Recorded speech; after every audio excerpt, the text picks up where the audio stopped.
Sveiki. Tikiu, jog Lietuvos mastu yra ne vienas ir ne 2000 žmonių, kurie turi žemės ūkio paskirties žemę, kurią būtent šiuo metu aš ir filmuoju. Taip, tai yra ne miškas, tai yra žemės ūkio paskirties žemė. Kadaise žmonės sodindavo bulves, dabar su džiaugsmu važiuoja grybauti, uogauti. Tačiau šis džiaugsmas gali pasibaigti tuo metu, kai žmonės norės šį sklypą atsidalinti, projektuoti kokius nors statinius, daryti geodezinius matavimus ar bet ką kitą.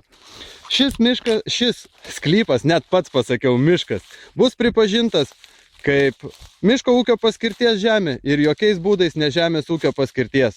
Šioj vietoj galime pagelbėti mes, aplinkos tvarkymo darbai.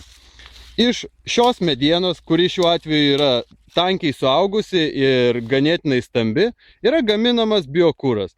Štai šitaip atrodo biokūro gamybai paruošta medžiaga, kuri tvarkingai nukirsta, gražiai viena linkme sukrauta ir palikta džiūti iki biokūro sezono pradžios.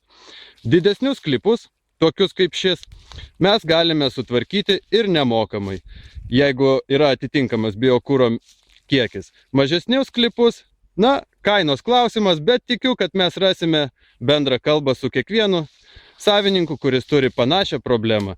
Jeigu turite biokūro arba turite sklypą, kurį reikia sutvarkyti, nuo šiol žinosite, kur kreiptis. www.atd.lt. Aplinkos tvarkymo darbai. Iki malonaus.